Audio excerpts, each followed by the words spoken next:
Okay,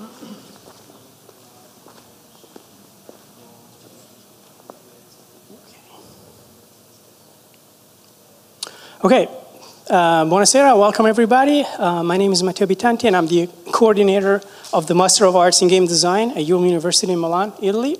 This program was introduced last year and the second edition is about to start in a month. It was a challenge for us to actually create something like this at IULM University, but we were very successful. We were very successful in basically bringing very eclectic and interesting students coming from different backgrounds to IULM University. And we're very happy of what we've been able to achieve this year. This was a program designed for students who wanted to do things that we usually do in other countries like the UK, the US, Germany, Scandinavia, of course. And it was really about becoming game designers, learning about how to make games within an academic setting. And so we created this master, which is a internationally recognized. It has 60 CFUs, European credits. It's entirely in English. And we did it in English for various reasons. First of all, because English is the lingua franca of video games. Video games speak English, even if the content might be, from all over the world. But also because we wanted to bring to Milan some of the best game designers that teach around the world. And so Americans, Canadians, British, German, and of course English was the only way to do it. Our students work for 12 months, from November till July and more, actually, because they're still working on their final projects. And this Master of Arts basically is 15 hours long. So it's really intensive. It really took a lot of energy from our students, as they really know. And they also work 3 days per week in our facilities. And this year we were working at Cascina Moncucco, which is a restructure farm that belonged to the city of Milan and now is part of the IULM campus. So they work in a very informal setting, and it was really like, reinventing the co-working space to create games. So we call it our game farm, okay? And so what was the goal? Why did we actually introduce a Master of Arts like this? And it was really about making games that matter, making games that are different, making games that have ideas and have values, have different aesthetics. And so we wanted to make games like this. These are some of the games designed by our faculty. And you might recognize some of these games because they've won international awards and prizes in the last 10 years. Games developed by artists, designers, like We Are Muesli, like Tale of Tales, like Santa Ragione, and these are MetaNet Software from Canada. We Are Muesli again, thinking about the occupation and World War II through video games. Kieran Nolan from the UK, Santa Ragione from Milan. This is our new professor. They come from the United States. It's a cardboard computer, and they'll be working with us this year. Again, Tale of Tales again. She's from the US. He's from Belgium. Cardboard computer once again. Santa Ragione once again. So we wanted to create games that really explore themes like abortion, violence, terrorism, but also the creative arts, but also poetry, but also architecture, but also dancing. And sort of think outside the box instead of creating games that are usually about destroying everything that moves on the screen. And we did it by bringing to Milan a very, actually I would say a cutting edge series of professionals that work with, I'm the only imposter, I'm not a game designer, so forget about me, but everybody else pretty much has a really long portfolio and pedigree in game design, from Oria Arve to Michael Samin, Mir Shepard, Paolo Taillet, Kieran Nolan, Peter Grieve, of course, who was the dynamo and the catalyst of this program, Matteo Pozzi, Massimo Ciolario, etc., etc. And all our students work in different modules that are on the screen right now. And so they really work with the professor also on almost on a mentorship level, one-to-one in some cases, in order to basically craft their skills in game design and benefiting from an intense kind of feedback from all the parties involved. In addition to our core courses, our modules, we also had a series of game talks and game workshops. So we invited a series of professionals from Italy, Europe, and the world, actually, performers, artists, designers, to basically share their best practices in their craft, and also to work exclusively with the students the next day to receive feedback from the pros once again in order to improve their projects. And game talks are actually open to the public. And we're really happy to announce that this year we're actually increasing the number of game talks because they were very successful. And the program, the official schedule, will be announced shortly. What is our pedagogical model? The art school, actually. We use game critiques and the art critique, actually, as a model for sharing ideas, learning from each other. It's like peer-to-peer education, non-confrontational, stress-free, hopefully, in order to get feedback from everybody. Everybody presents their work and get feedback. The work gets iterated, changed, improved, etc., etc. So this is what we try to do throughout the year. This is a model that's very common in our schools. I taught in art school for a very long time in San Francisco for almost 8 years, and I really like that approach because it's really creative and productive and non-threatening or confrontational. And so the first year we had a bunch of really creative and eclectic cohorts that work with us and our professors. They're actually bookended by Paolo Taillet on the left and Pietro Rigrivo on the right. And we work in our farm for 12 months, and now we're ready to share their outcomes, their projects, and we're really excited about that. So today what we're going to do is basically present this work to you. Some of these works are not done. They're ongoing. If you're a game designer, you know that the work is never finished. It's an ongoing process. But they're really all exciting, all interesting, and all very diverse. This is the list of the games that we'll be presenting today. And what we're going to do is basically let the students speak for themselves. And so I'm going to introduce each student today. We'll see a trailer, a teaser of their project. And later on, at the end of the presentation, you'll be able actually to play the games because they brought their computers or laptop. They're going to set it up right here. And there's going to be a game session at the end of the presentation. So without further ado, we're going to switch to the other presentation.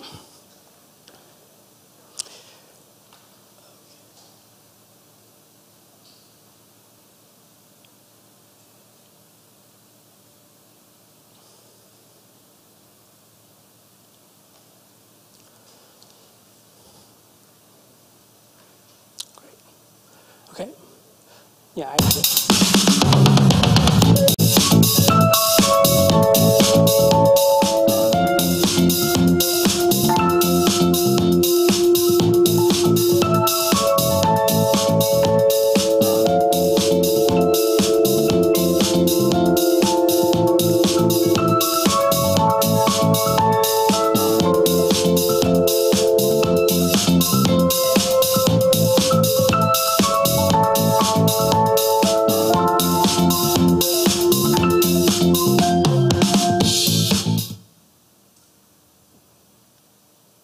Okay, so we're going to start with Laura Carrera.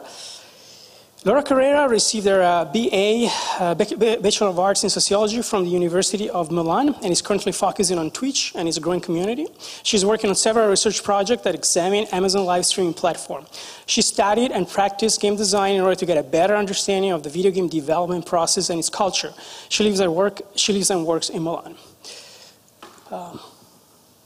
Okay, here's your diploma. Here we go. Okay, and we're going to show the trailer, and I'll let you introduce it. Okay, thank you.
Hi everyone.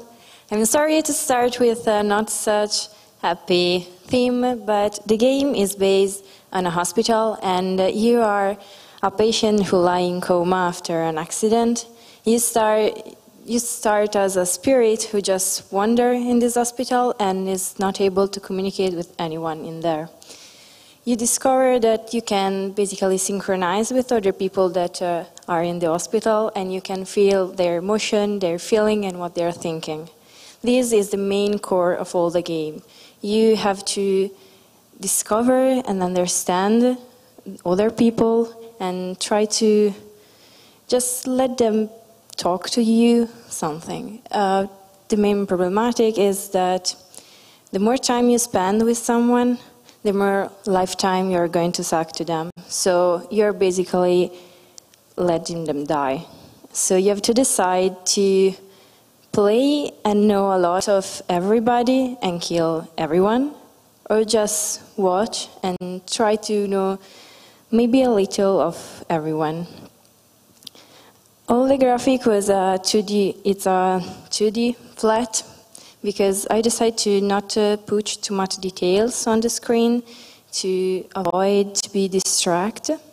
And also I was helped by a friend of mine for the graphic part, who's Saverio Solari. I decided to focus on the emotion and the kind of theoretical part since, as I said before, I come from sociology, so my interest is to understand how other people feel. Still, it's not complete the game because I think I really need to add more effect, but I'm kind of confident that I will reach what I dream of.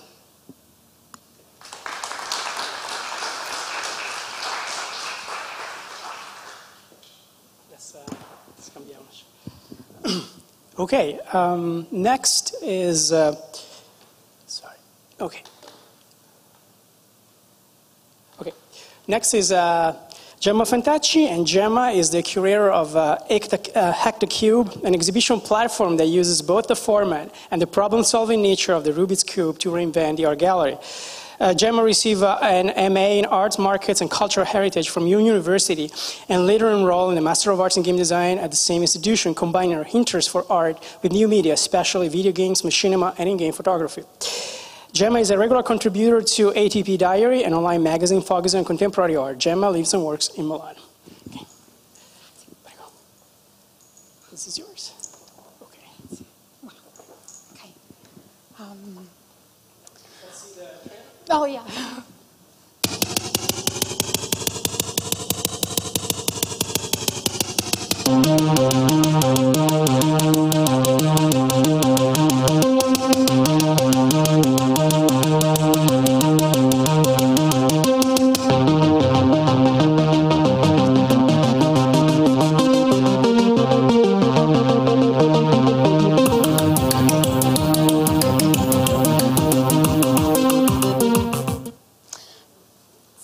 Hi, everyone.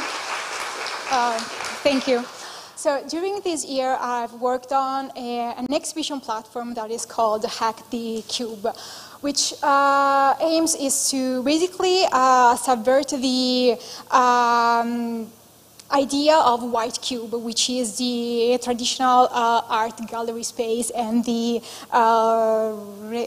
religious aura that characterize it, adopting both the structure and the brain-teasing nature of the Rubik's Cube.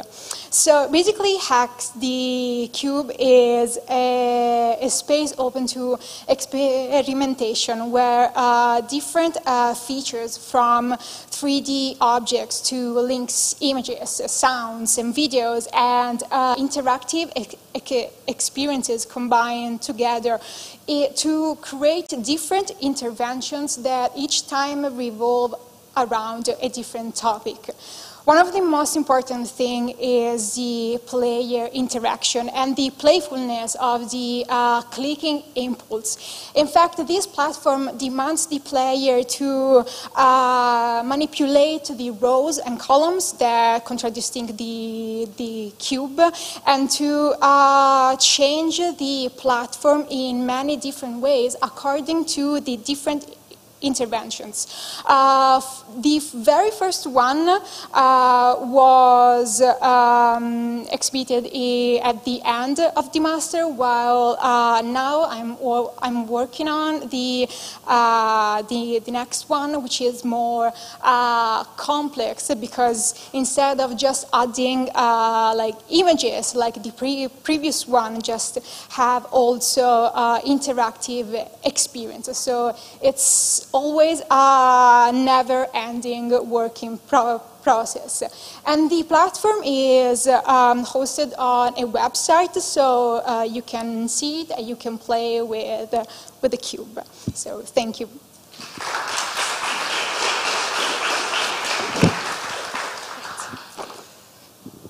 Okay, next is Eduardo Tassi, and Eduardo received a Bachelor of Arts in Communication, Media and Advertising at IULM University, with a thesis on the cross-media nature of The Witcher 3. Well done. I remember that project.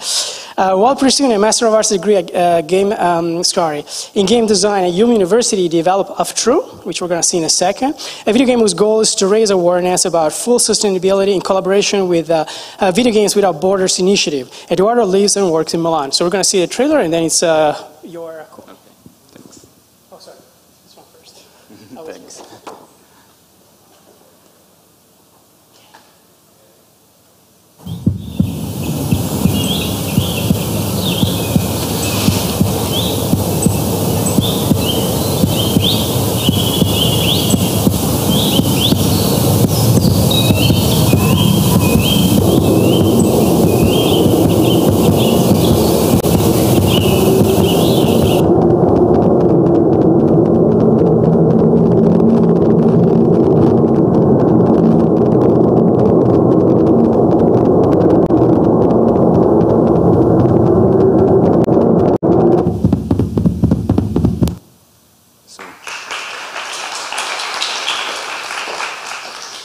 Hello, my name is Eduardo Tassi, and True is my video game. And True is an interactive experience which aims to promote environmental awareness about food sustainability.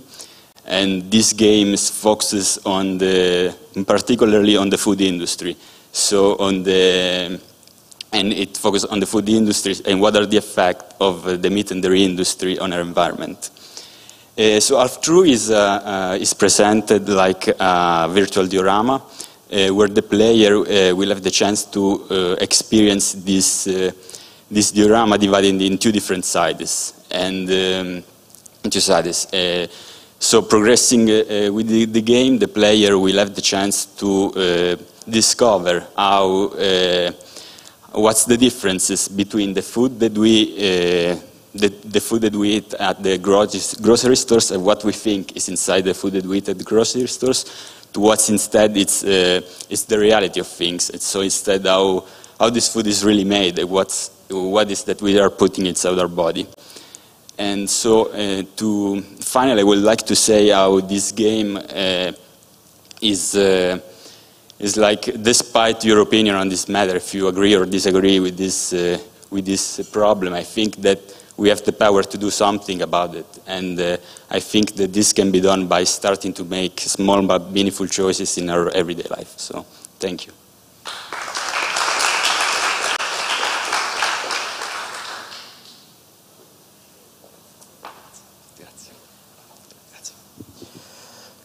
So, most of our games were developed by single students, but now we have a collective project actually, and I would like to call Alessandro Colantonio and Francesco Montebello, who work together on this game. So Alessandro is a co-designer and programmer of Heritage, a 2D turn-based video game set in Etruscan times.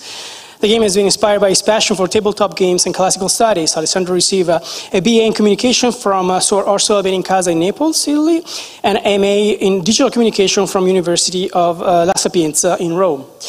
And we have Francesco right here. Francesco is a game designer, game artist, graphic designer, and product designer. His practice is informed by a passion for history and art. Francesco works as a freelance graphic designer. He was born in Naples, Italy, and currently lives in Milan. He's obviously the co-designer of Heritage. So I'm just going to hand you guys your diploma. Here we go. And we're going to launch the trailer, and then please say something about your project. I'm going to leave the microphone right here.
So Heritage is our game. We decided to work together to design a strategical video game, which is our favorite game genre.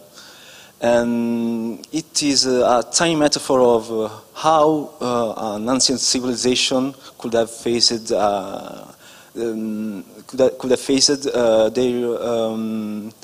survival in time against time to preserve its culture and to pass it on to the next generations. The entire game is based on this ancient pot made of terracotta, and the player goal is to just collect books and scrolls and documents of inhabitants' ideas, and trying to face calamities arrival, which would be, for example, the arrival of malaria or just an invasion of other populations, etc. And for every turn, the inhabitants have limited actions, so it's very difficult to try to choose which idea to write inside the town's library, because every idea has different effects on the game and on different parameters and mechanics. And now he will talk about the graphics. Hello everyone. As you have seen in the trailer, we have chosen a Greek and Etruscan style for our artistic point of view of the game, as a tribute, a kind of tribute for those ancient cultures. And so the idea of the jars and all the style of the paintings on the surface is exactly like that. And also the icons on the screen appearing as ideas or as calamities are taken from the style of the cups and the plates in ancient Greece and Etruria, found everywhere from the Po River till southern islands. And so yes, we decided to use a few colors, but very important colors, just to understand what we are meaning to do and what was going on in the game. So different colors for different issues inside the game and for different characteristics and things as ideas or as inhabitants. So the choice of the three colors of the three different kind of inhabitants, white, dark red and blue, was a choice of design just to make the player understand the difference between the three kind of roles inside the game and inside the society. That's all. Thanks.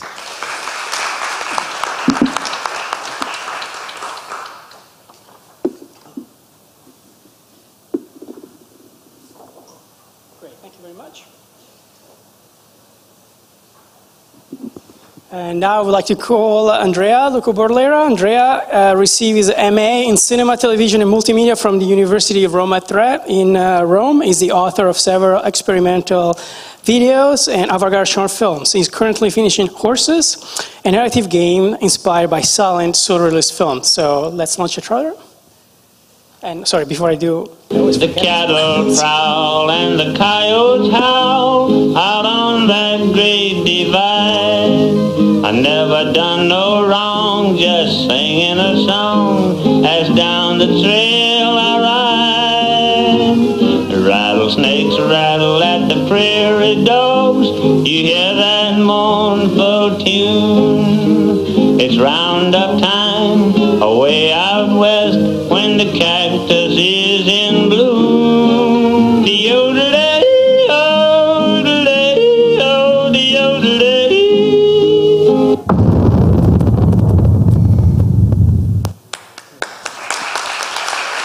Thank you.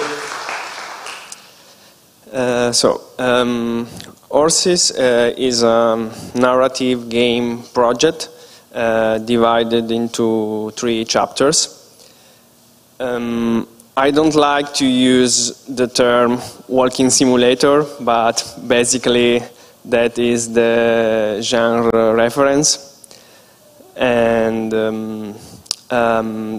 the game was strongly inspired by surrealist and grotesque films. Probably my strongest inspiration was the work of Jan Svankmajer, who is a surrealist director from Czech Republic. His films convinced me about the potentiality of my story and helped me to understand what I needed to do for the aesthetic and the atmosphere of the game.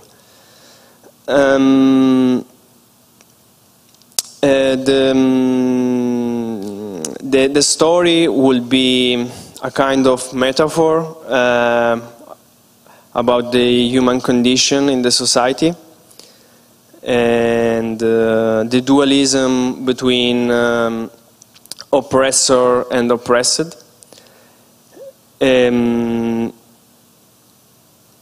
I think that the video game is the perfect medium to tell this story because every chapter has a single location, so I can fully exploit the potential of environmental storytelling and the interaction in an expressive and significant way.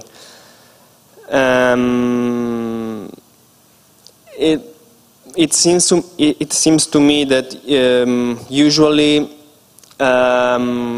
narrative video games in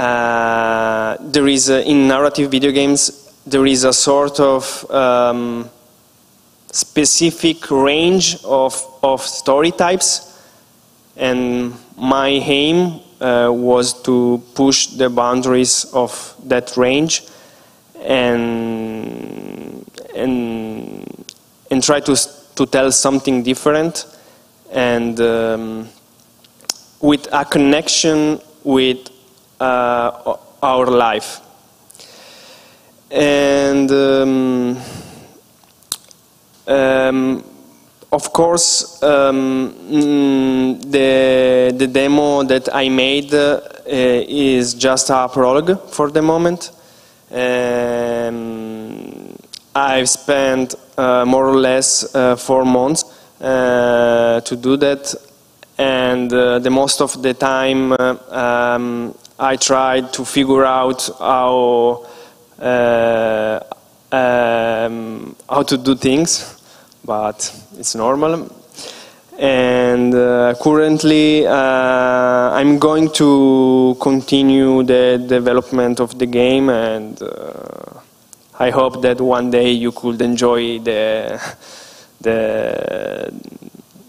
whole game. Thank you.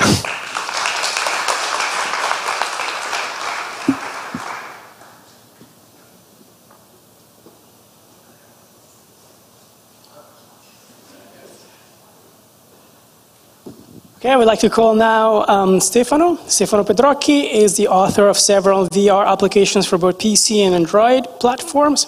His most recent project is the first-person narrative game Paradise Valley, which we're going to be seeing in a second. He graduated from the Accademia of Belle Arti Santa Giulia, where he studied 2D and 3D graphics and video editing. A game designer with solid skills with both Unreal Engine 4 and Unity, Stefano is also a contributing editor for several video game magazines and online publications. He lives in Iseo, Italy. And here's your diploma. Now I remember. Thank you so much. And here's the microphone. We're going to see the trailer first.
Thank you. First of all, good evening, everyone. My name is Stefano, the creator of Paradise Valley. And during the trailer, you saw words like reality and nightmare, and essentially is what Paradise Valley is all about. So the main character of the game is Annabelle, who's haunted by her past and try to figure it out what the hell happened to her, because her mind is unstable. And during the game, reality and dreamlike scenario collide each other to unify in a different kind of reality. And in order to do so, I developed a story-driven game, or as Andrea said before, what we can call a walking simulator, even I don't like that kind of terminology, but as I said, I do that because I thought that this kind of games allows me to have two great advantages. The first one is to have a perfect control on the pacing of the game, narratively speaking, and so I can show to the player exactly what I want that you will see during the game. And in the second one, as you can see by the trailer, allows me to put a lot of effort on the aesthetic of the game. It probably wouldn't be so achievable in another kind of game, because I developed this game alone, and this kind of complexity, and it will be very difficult to do that in another kind of game right now for me. And the title at the end of the trailer shows the prologue, because this is a small part of the full game. This prologue, once it will be finished, will be published on Steam, freely, obviously. And in order to achieve from people some feedbacks, and if the feedback will be good, probably I'm gonna finish the game. So that's it.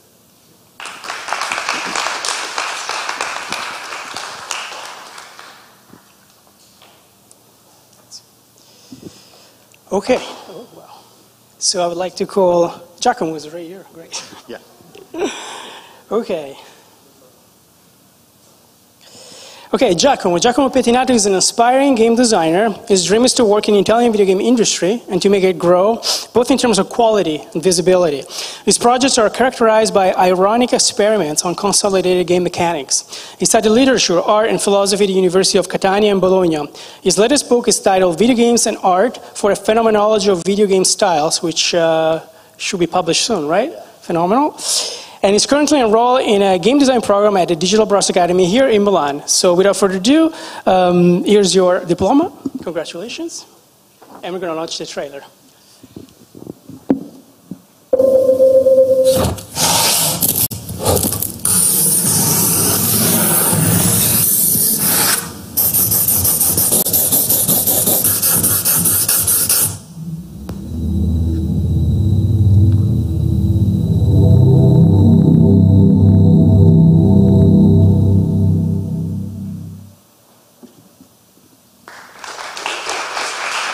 Thank you.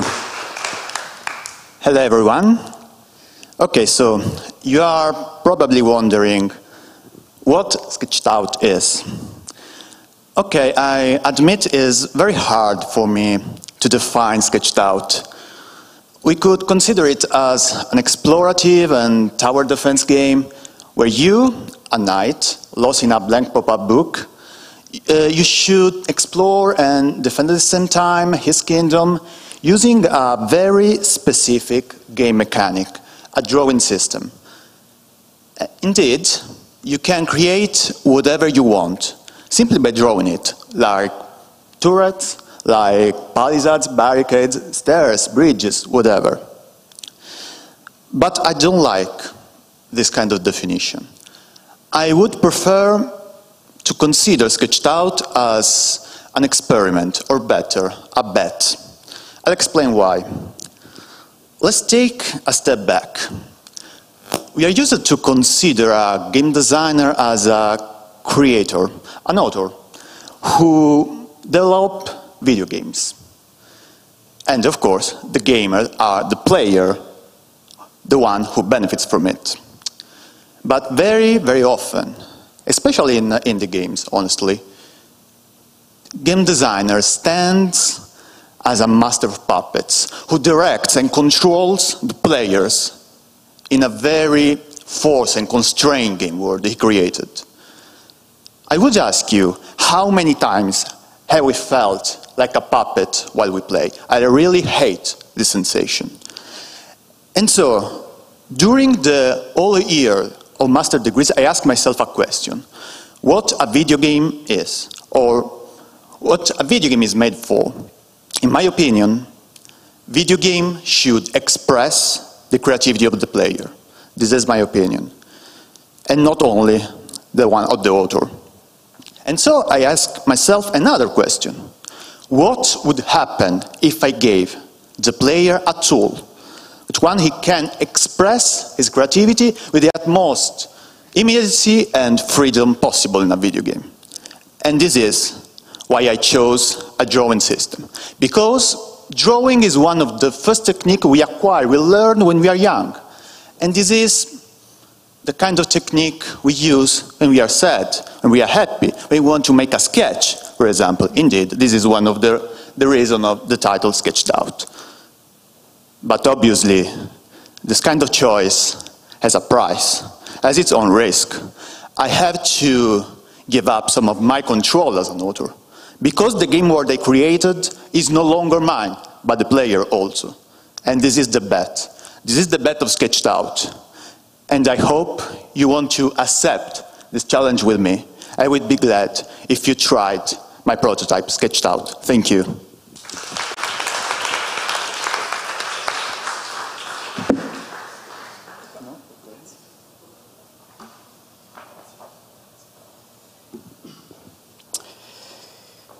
I would like to call Peter Marviev, studied game design and psychology, and currently works as a design researcher in the field of mental health care.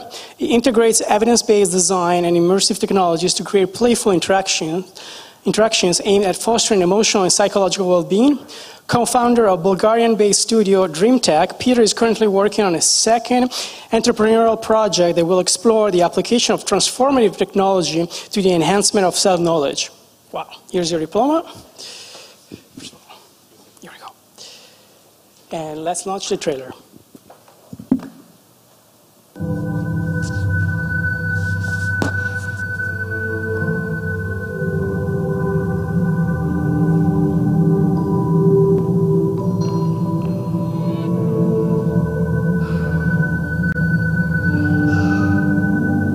I have been here before. I have been here before. To a place where my thoughts take shape. Where forms and colors follow my breath. Where I can wander nameless star paths and forever find my way to reach you.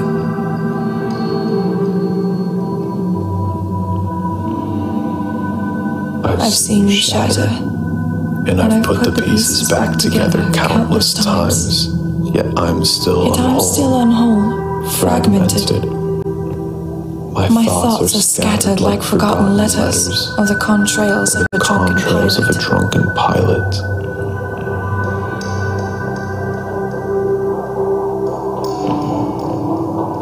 Piece by piece, I've brought you back together.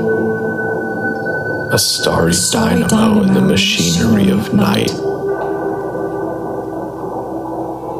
In the stillness of my mind, I'm never not whole.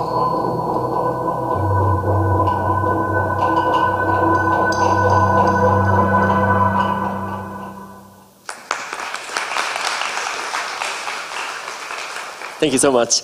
Hello everybody, my name is Peter, and this is my game Unho, or should I say rather a virtual reality experience.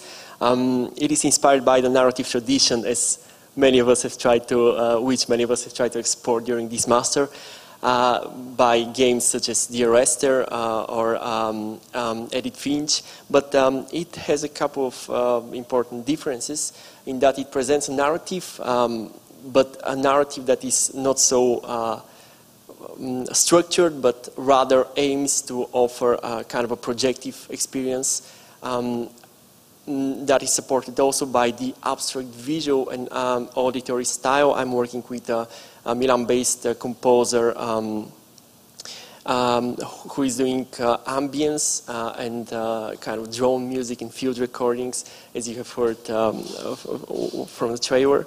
Another important difference with common narrative or walking simulator games is that the game is traversed by not by a traditional mechanic and locomotion movement, but by a very simple EEG device, which is a device that reads neural activity or nothing very, let's say, complex. It is not a medically graded device. Simply reads the activity and intensity of your thoughts. So I would be very happy to show you how the game works, or a small portion of the game after this event, where you would be able to try and see how by taking a couple of deep breaths you could alter through a mechanism of feedback the visual and auditory aspects of the game. So that is all. I hope to see you after, and have a good evening. Thank you.